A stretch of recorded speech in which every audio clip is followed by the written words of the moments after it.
So we have so much to talk about, and we have an elder bump in the schedule. When you heard us earlier, Phyllis Young strolled in. She's an OGG, so she is an original gangster granny who is one of the original warrior women with Madonna, Thunderhawk, and we wanted to start where we could share a little bit about Phyllis, and then we'll bring up Representative Ruth Buffalo, and we'll talk about Twyla. So, if Phyllis, would you be willing to wave to the crowd or stand up? Go ahead.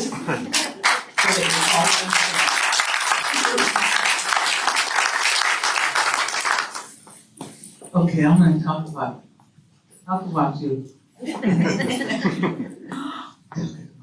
Anyway, Phyllis, I've known her. She's from Standing Rock. So, I've known her, way back to the relocation days.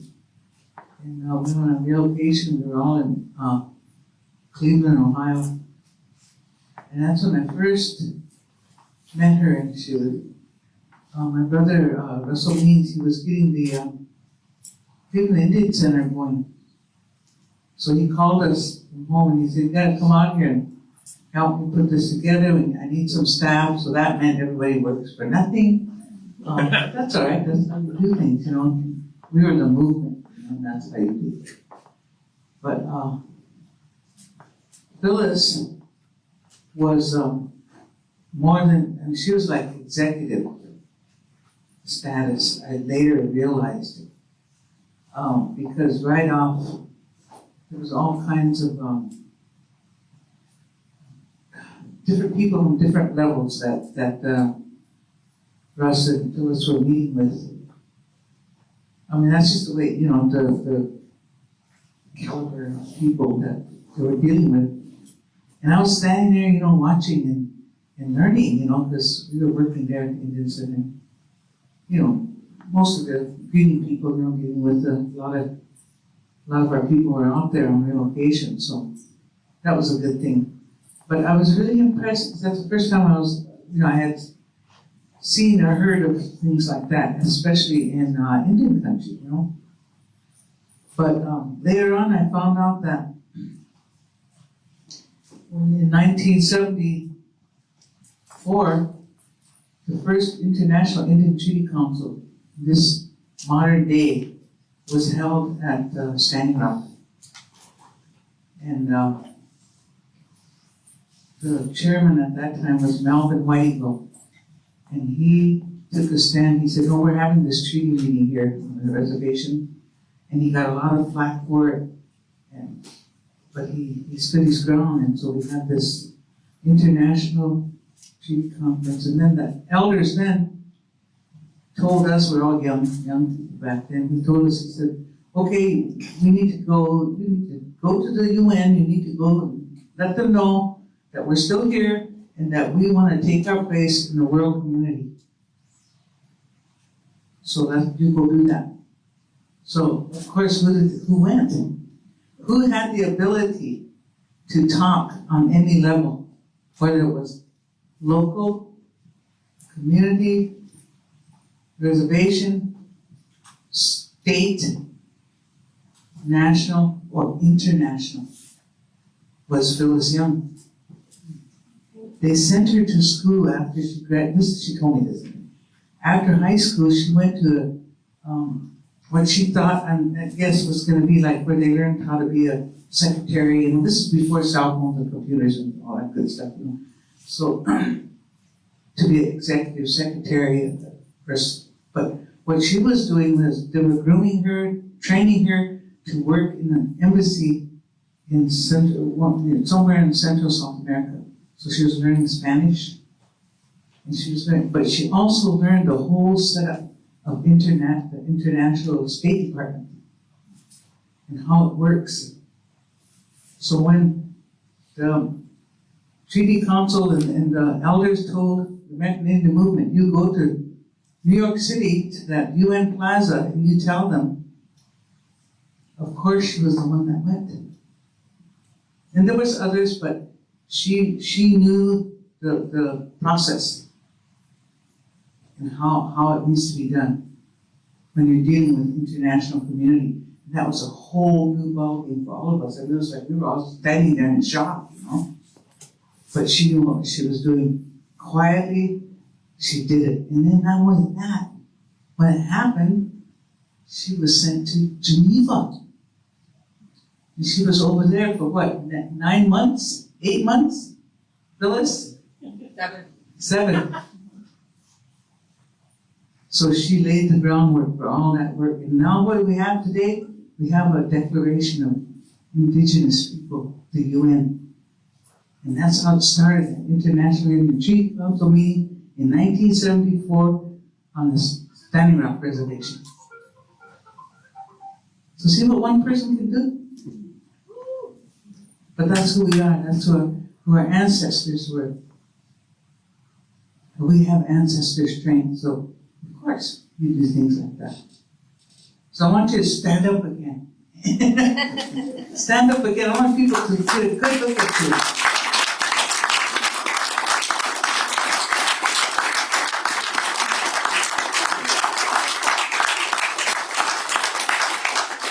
So Marcy is bringing up, we made you a bag real quick since you rolled in, but we've been saving this for you, Phyllis. It's, and you can try it on when and if you choose, but it is a hand-knit headband that's part of our signature. That we had to decide between matriarch, warrior woman, water protector. And we know you're all three, but we know water is at the core, so check it out, see if it fits, and then wear it around. Thank you. Okay, I talked. Now it's your turn. Okay. So, what we want to do is recognize, for your benefit, at least, bring to your attention the work that some of the women are doing in your communities or in your state. Before COVID and we had to all sit still, when we would travel around like we are now, that's what we would do. We would find out who are the active women in that community. And then we'd ask them to join us up here and recognize them. So we want to do that. I'm going to introduce Ruth Ann Buffalo. She was taught to lead with love, grace, patience, compassion, and wisdom by her family, elders, and working with the youth. She is the granddaughter and daughter of boarding school survivors who were forcibly removed from their homelands due to the Garrison Dam. Her love for the people and the land were fostered within the Fort Berthold Indian Reservation in the small community of Mandaree. She carries her late grandmother Ruth's Hidatsa name. As a big sister, she is a natural protector, so she has fought and has advocated for safer communities at the local, tribal, state, and federal levels. She believes in the power of education through lessons, through elders and youth, tribal colleges, and the importance of mentorship. She and her sisters believe there are more of us coming to spaces that were not meant for us. So this is Ruth Ann.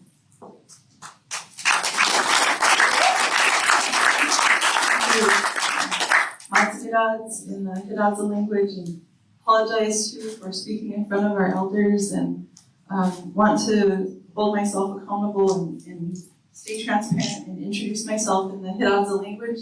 I'm still learning, even at my age.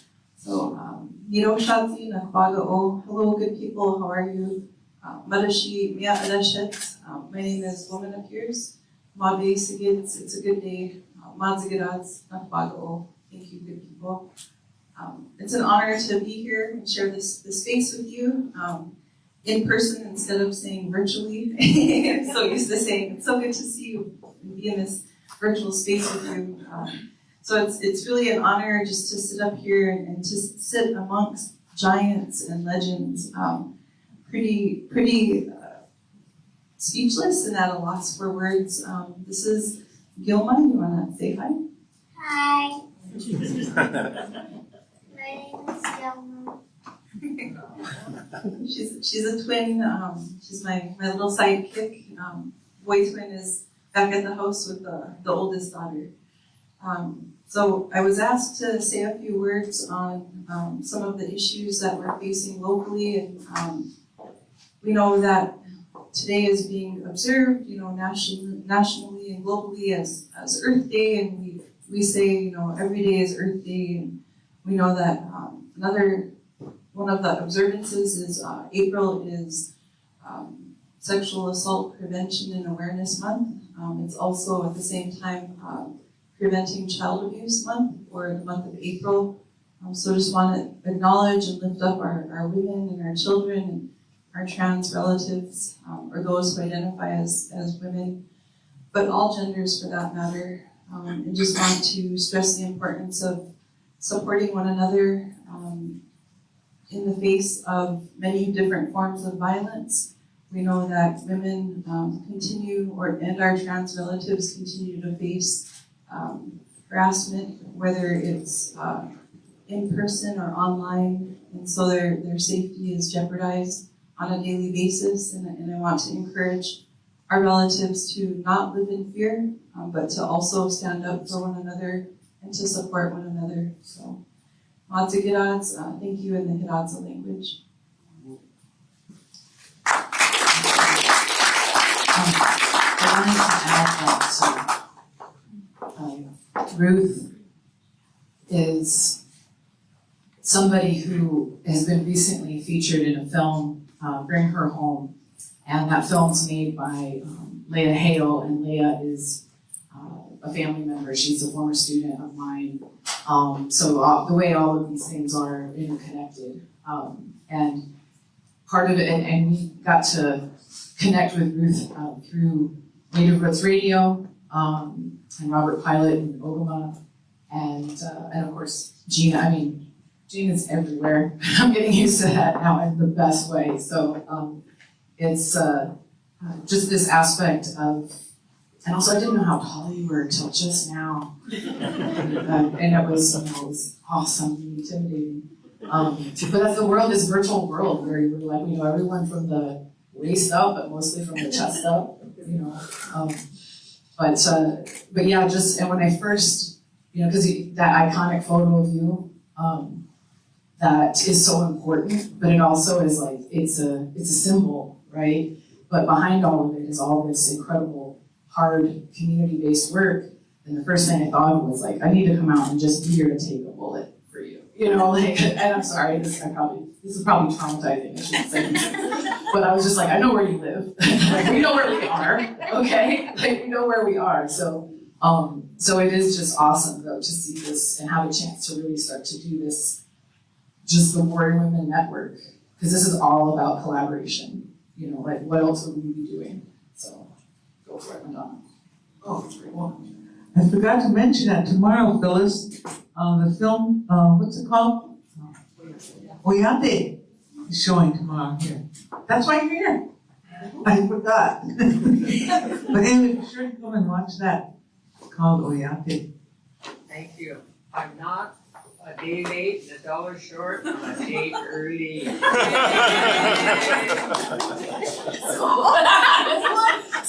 I say that out loud? She might have to go. So,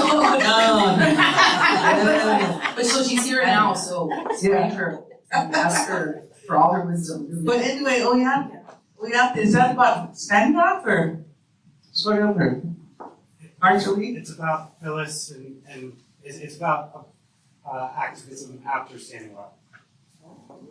But it leaves Standing Rock through it. Ah, okay, after Standing Rock. Oh, there we go. Okay. It's about, for me, it was about the higher levels of democracy and the principles and standards that we live by, higher than Americans do. So that's how I perceive And my quote is, if America is still a republic and it's governed by the Constitution, and treaties are the supreme law of the land, we will prevail. Right, yeah, for sure. Okay, there you go.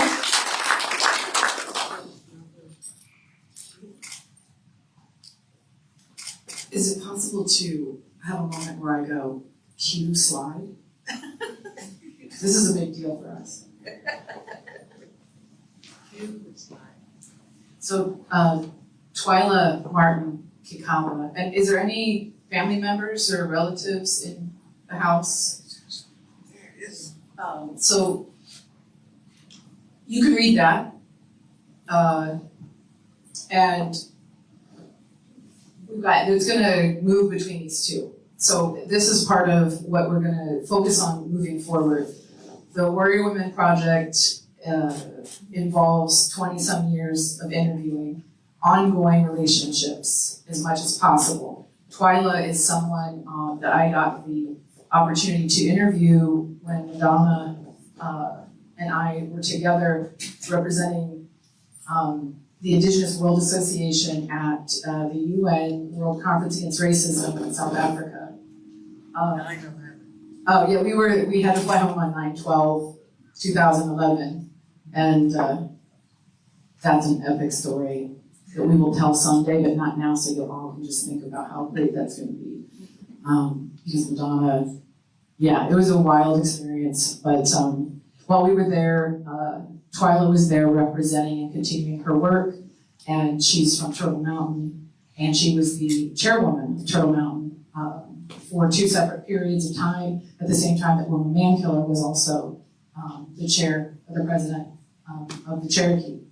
And so she was doing all kinds of incredible things long before we even had the opportunity to go be surprised.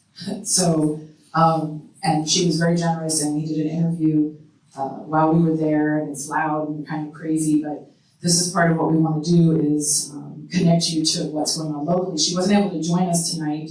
She is listening on the live stream, and as soon as we connected, we were able to talk about how she's going to get to tribal colleges and the ways that we want to do community screenings, because that's the next step is how can you use this film and or the materials that we have 20 years of Indigenous organizing in community for lifting up other issues.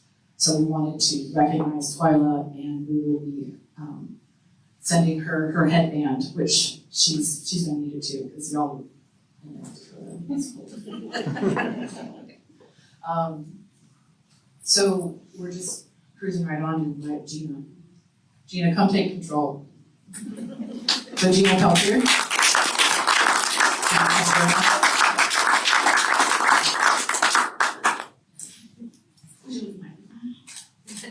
Yeah, so yesterday, we had a line through legal benefit fund, live music, and at the end, they're like, okay, who knows what's going on the next few days that can come up and let us know? And they, look right at me. They're like, Gina, yeah. I was like, you guys don't want to do this. I don't know what to say. I was up there for 20 minutes. And gave some good information, and they didn't want me to leave, and this is probably not a good idea to give me a microphone, because I could go on and on and on and on and on, but you guys bonjour, and I'm gonna try and introduce myself in my original language, so bear with me, I'm learning.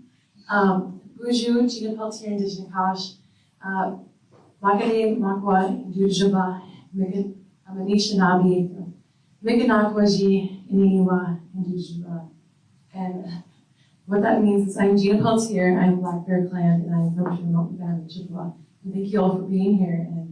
And do you guys just want me to start out with asking questions?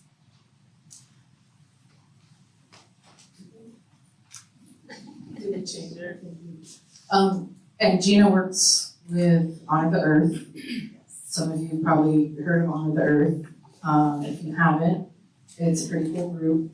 And we don't know the Duke. Is she here by any chance? No, she was unable to make it. I saw her in live stream. So, but this is also part of the connection. So Winona is very well known to Phyllis and Madonna, got a lot of her activist chops experience as part of Women of All Red Nations, and other really important environmental work back when, I don't know, a small group of core kick-ass women helped set off a movement that was able to, with incredible collaboration and solidarity, stop a uranium mining company. We don't have a lot of examples of the actual stopping of the thing. So, and Gina is involved with Line 3, and so part of this too, just like in the film, we want to connect up, some of the direct legal strategies that were useful that we're doing continued work on right now around the Wounded Knee Legal Defense Offense Committee, the Black Hills Alliance, Survival School, etc. So I just was like, let me put you in context, and then you can ask original questions that I asked you to. Thank you so much, you know how busy I am. So, Madonna, first of all, you guys, thank you so much, really. I wouldn't be here if it wasn't for you guys. I wouldn't be able to do what I do if it wasn't for you, really.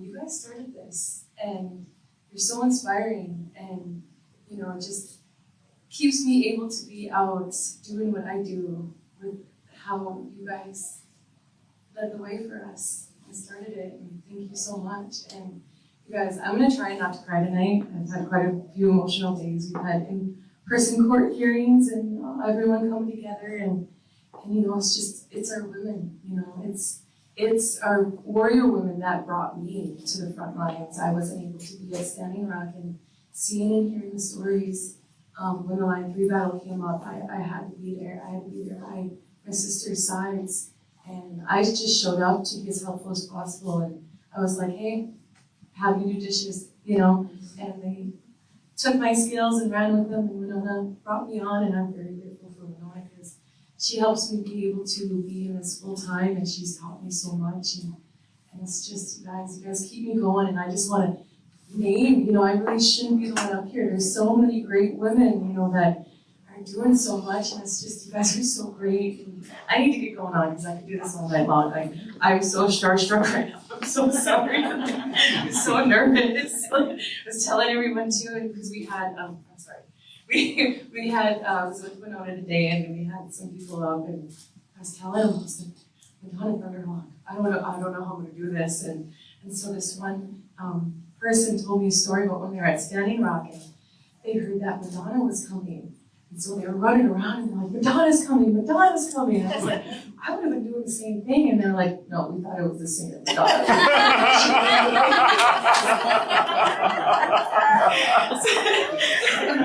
It's very understandable my entire life that I got done that. Because I'm like, there's only one Madonna. I mean, well, there was the one before. So, Madonna and Marcy, what does it mean to you to have this story told?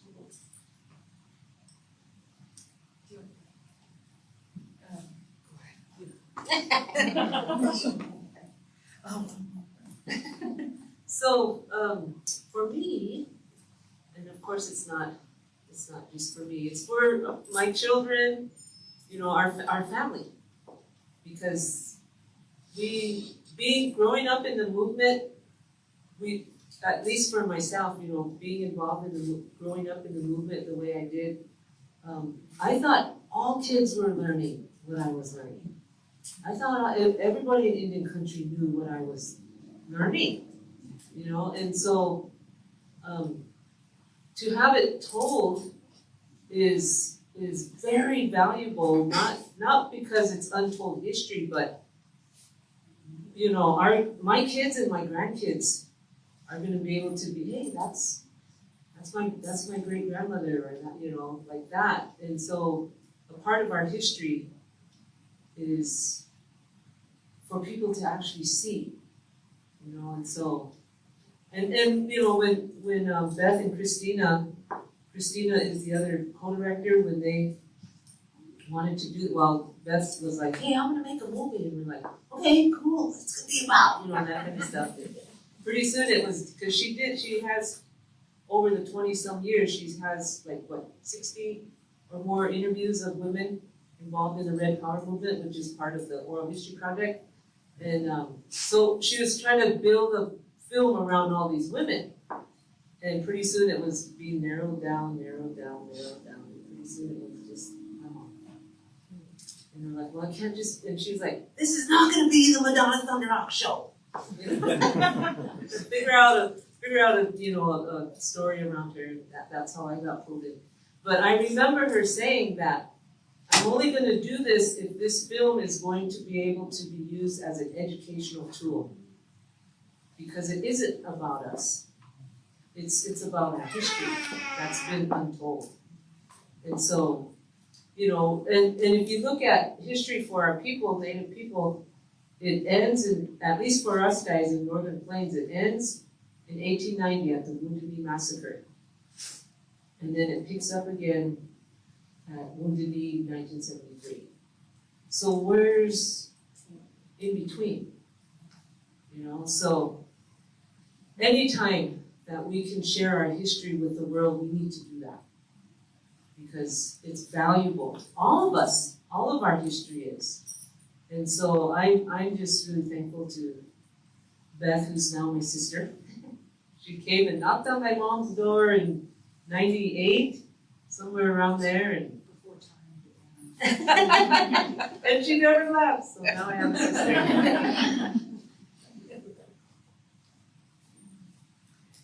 Okay, well,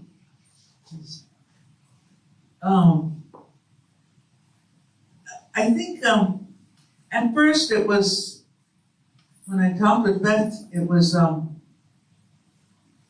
we were talking about getting interviews of. She wanted to do interviews of women in the Red Power movement. I said, oh, this is great, because that's what I was thinking. The women that were my heroes, that when I was young, during those real, confrontational, turbulent years, they always had our back. They were always visible. They were always there.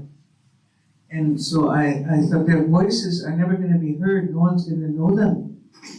Just maybe their families. So these interviews need to be done, And so she said, she's a historian.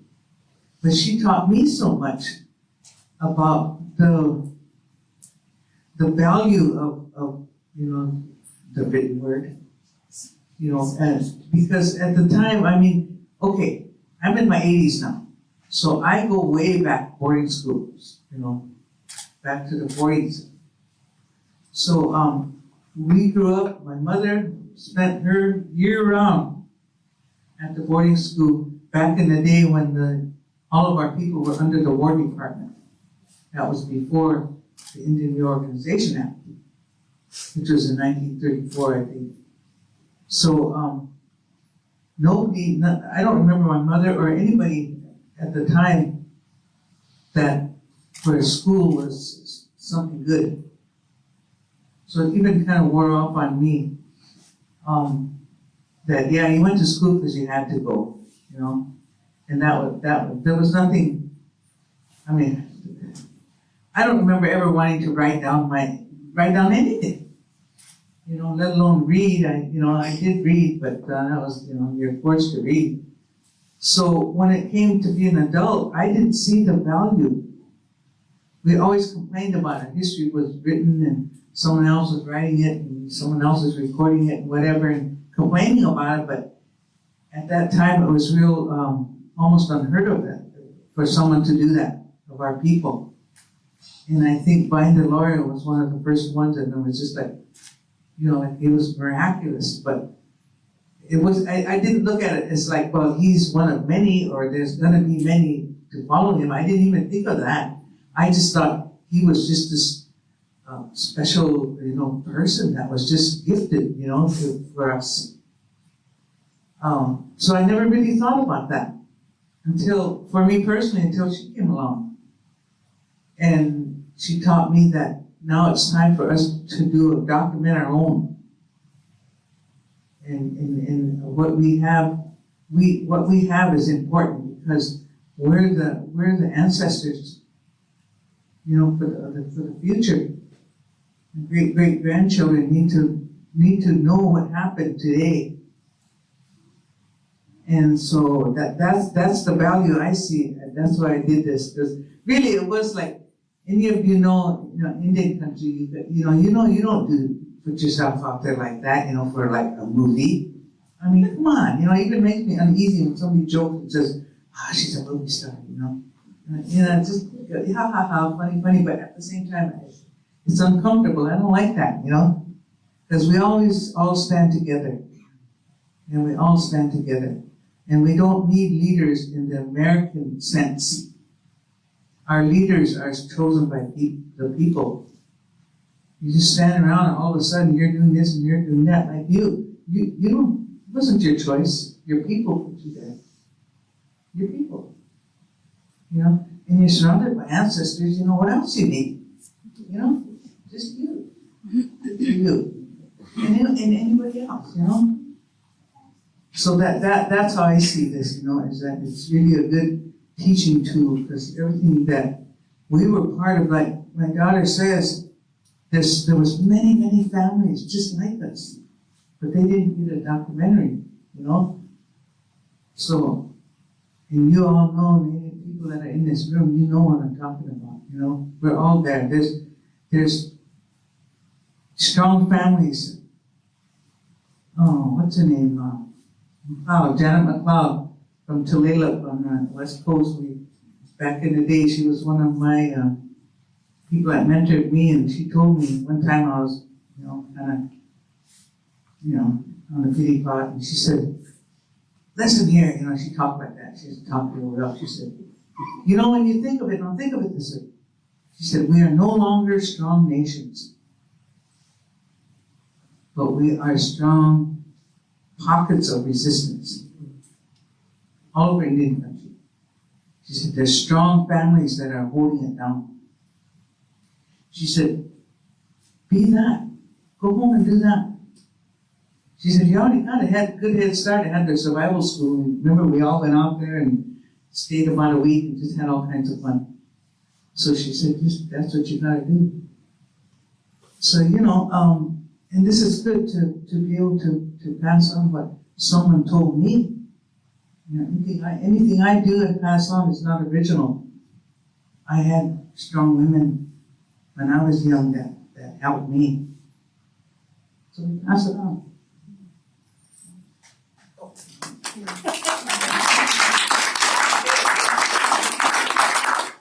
So are we on a time limit here? Do you have to be out by a certain time? We blew by that a while ago, right? Tell us, boss man. Got till 10. Yeah. What we meant was Madonna will be asleep while I talk. That's our symbol, right? When you curve your head back and start snoring, that's the time is done. Well, I just want to give the audience a heads up that we will be asking questions, or We'll be asking you questions. we'll be asking you to ask us questions. We'll be asking you questions, actually. What you do today? What you have to eat? Sorry, just get your brains thinking, some good original questions, just to let you know beforehand so you're not caught on the spot. Thanks, guys. So you guys, Madonna, Beth, and Marcy, can you share your thoughts about what makes the collaboration of the Warrior Women Project different? And why is it important that people understand how you all work together? Who wants to go first? I will. Okay, so I think the relationship that Beth has sacrificed for, she took it, she's like, I'm gonna do this and I'm gonna do it the best that I know how. And we were fortunate because she came with us with a level of respect that it was obvious that, we could work with her, she's pretty cool, that kind of thing. Because, my mom, and she'll tell you the story, she's had a lot of people come to her house and, I want to interview you, tell me your story. And in and out, and they never come back, or we never see the article, or we see it and it's not what she said, and all that kind of stuff. So, but I think that's the key. That's the key. If you're a filmmaker or in journalism or whatever it is you're going to do, and you're trying to get someone's story, you gotta spend some time. You know, have respect. Because you're asking for a gift, a personal gift from that person. And so just going and saying, I'm important, you need to tell me your story. No, that's all right. You could go be important over there. But I mean, I think that's one of the things that was different, is that Beth hung around, she stuck around, she's been through a lot, because she's like, I want this story, and we're like, as we got to know each other, she's like, no, not that part of the story, this part, This is like, backfiring on me okay. totally. I'm so uncomfortable right now. This is what it must have been like for you all these years. I really don't like this. I'm just gonna tell But you that now. anyway, I mean, if you want a good story, you gotta take the time to get it. Just don't assume you know the story. That's the other thing, is a lot of people would come and they assume they already know it, and they want you to say what they want you to say. But Beth's been with us for 20-some years now, and like I said, I have another sister, and so the story continues. She doesn't know when to quit. Somebody get me out. Sorry. Once you're in, you're in. Well, you know what I think is the most important, and that's why I'm really a part of this, and how it's kind of like working on its own now, what we do, is because it's community-based. The documentary is just a part of what we do. That's just, we're not organized around a documentary. That's just a part of what we do. And so the work goes on. And in the work we do, we have a grandmother's group. That means strong. Stand strong.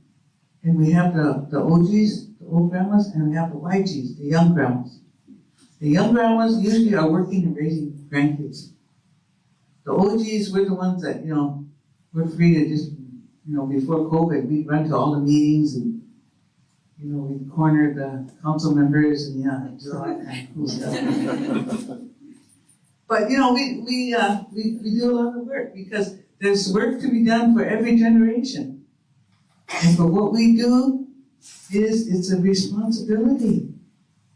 It's not just something, I think I'll do this. I think I'll be an activist for a while.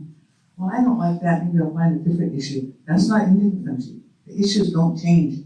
Most of us in this part of the country are land-based. So our fight is the same as Indigenous, but it's different from the rest of the country. The only people in this northwestern part of this continent that can say that we'll never be homeless. Houseless, yes, maybe, but never homeless. And we're the only ones that can say that. And we're the only ones that have a relationship with this government when it comes to land issues. That's why we're still here, we still have land. It's small, yes, but we still have it. And we're the only ones in this country that can say it. There's rich people, there's middle class, and they don't have land, they have property. Big difference. But you don't pay those taxes, you're homeless.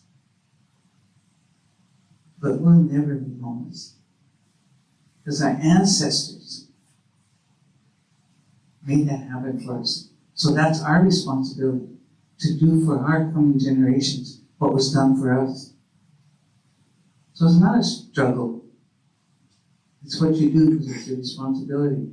And with Warrior Woman and our project, that's what we do. The issues come from the community, and it's usually the same. It's been the same since I was young. You fight for the land, you fight for the air, and you fight for the people. That's our t-shirt, our next big t-shirt, because at the end of the day, how important t-shirts are to movements. For real. right? Because this is the moment, so I'm interviewing Madonna way back in, 1492, 1491. And I just had all these I had all this stuff in my head that I was supposed to do. I just know I wanted to learn things and ask questions, but at some point, I remember you were telling something really good, and then you started talking about salad bars and catalytic converters. And you might think that's a non sequitur, but no, it was so on point, because she was trying to paint a picture of imagining the environment and the space where nobody cares about the air, nobody's thinking about your fundamental health, right? That there weren't things like salad bars, right? And then catalytic converter came out. I just remember being like, what? I don't have time for that. I'm like, what are you talking about? And then she's like, well, it's like in how groups are organized, and just the importance of women of all nations, and still, trying to capture all the stories that go into a larger story, and how can they all exist together? They're not exactly the same. But it was just that moment where she's like, she was doing her man voice. She was like, oh, how many women do you have in your group? And that's how I know she's mocking something. But it was, and then she's just like, well, it's not that hard. Save the land, save the air, save the people. So I was like, okay, but I'm still going to spend 22 years asking you the same question.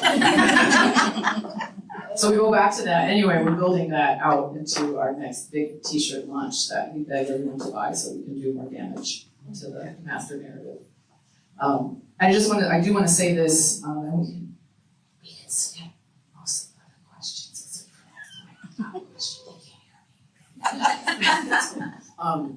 But it's just the fact, and part of what we're trying to get at is that we often leave a lot of the important stuff out when we come to talk to everybody, because in these moments, it's awkward. I look at you and I'm like, I want to know what you're thinking, but I also just want to tell you everything I think you should know, right? Or that's what I want to hear. And also, every time she gets up here, we get something new, and it changes how I think about something, and the thing is that I have the responsibility of carrying a lot of stories, and we're trying to find a way. And all this time has been this struggle to find a way to make a space to think about them differently. Because right now, we know it's not just that we got to add the history that we don't know. We have to blow the hell up of this insane, ridiculous master narrative about God's wars and generals.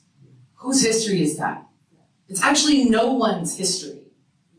No one's history. So that's the biggest thing, is we want to do it differently, and we want to shift the worldview, right? Because if we can't shift the worldview, and not just co-op, suck up, screw up, the spaces that it comes from, but how do we shift that worldview? So all that means is that this is a huge endeavor with lots of minds who have been involved. Christina King is the co-director of the film, and I would never have been able to I wouldn't be able to do the things that we need to do to make that film, because I couldn't do that. I just knew too much, where I was like, well, we should do this and then this, but finally it became, well, we gotta keep it as real as we can, and we can talk about some of those other things in the journey, and that's one thing I'll offer, is that if anybody is working on media and you want to make it community-based and so good and watchable, right? Because that's the other part, is nobody wants to come and watch miserable documentaries, right? I mean, just at the end of the day, it's hard. Right? And it doesn't mean you have to throw in fake laughs, but the real, genuine, what is the joy and how do people get through it?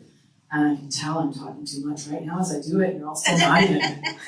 But the point just being is that that was very awkward for me, because the whole point is not so much I don't need to be told I'm super special.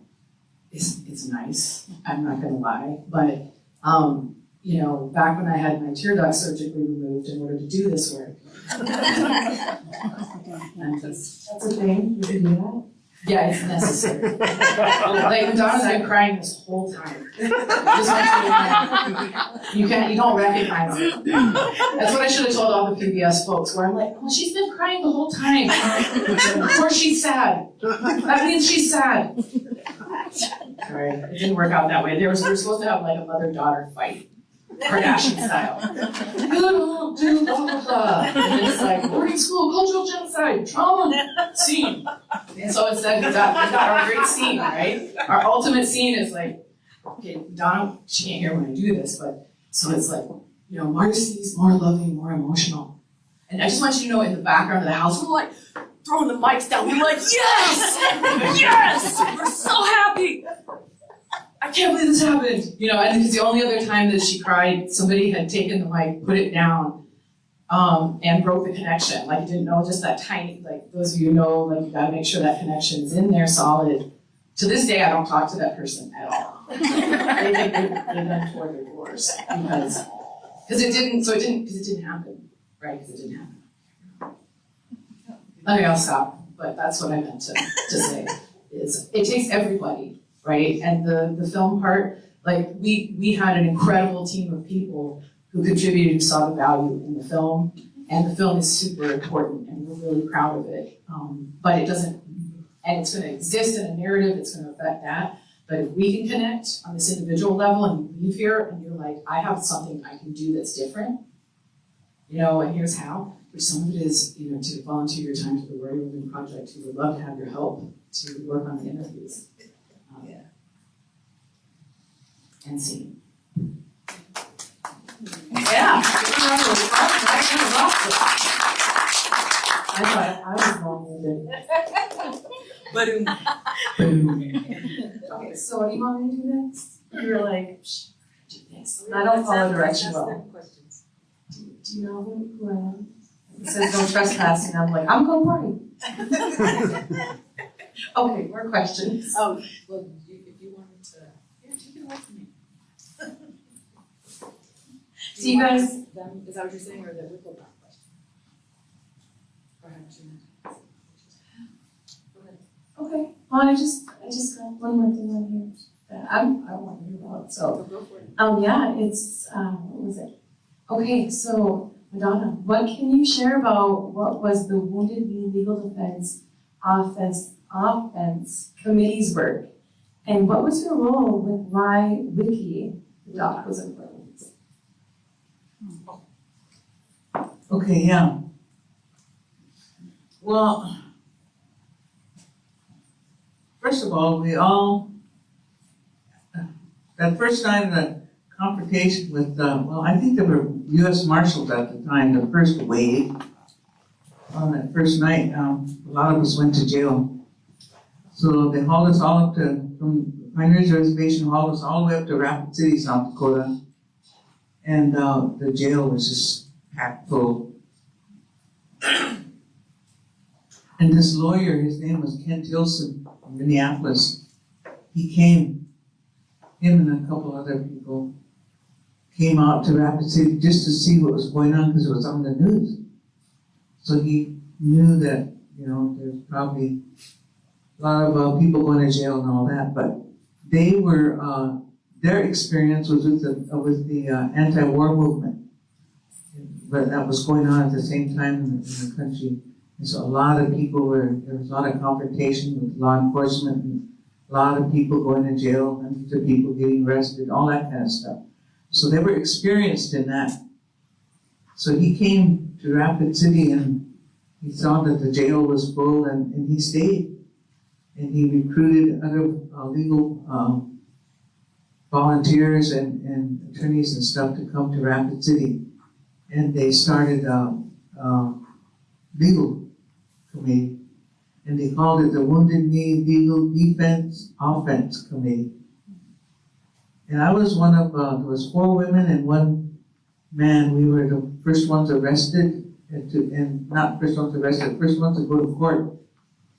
And, but in the meantime, so I wasn't defendant, but in the meantime, the American Indian Movement, the local South Dakota group asked me to be the liaison between the Indian community and the legal defense, because we had no, as a people, we had no, what am I trying to say, knowledge of what's that a legal committee? What is that? Legal defense, offense? We knew football, that's what I knew, offense, okay. Go Steelers. But anyway, Alomalo, but he's retired, but he's my favorite. Anyway, so yeah, our people we just had no concept of what that was, what they meant. You know, oh yeah, they can probably get lawyers, but you know, everybody, you go to court, you go before the judge, and you go to jail, you go to pen. You know, and there was a saying, you get a year and a day. That was a common phrase around the Indian country, because that was what usually everybody got, or whatever, it didn't matter what. So that was our concept of legal, okay? So I had to keep my eyes and ears open if I was going to be this liaison. So I had to know what I was, you know, what I was talking about, and what it was all about. So it was amazing to me, because that's all we ever knew was that law and order meant you went to jail. That's it. There was no other concept. So I learned from them about, I mean, just watching. And all these young, non-native, young law students from all over the country came. And they volunteered to come, but they had to come self-sufficient. So nobody was paid, and any money that was raised went all for legal costs. Because at the time there was over, I don't know, 380 some cases. A lot of them were just, you know, dismissed or let go the next day, but the cases that had to go to court were actually 380 some. So I learned all that. I learned about legal workers, and I learned about, and there was volunteer attorneys all over the country that came, but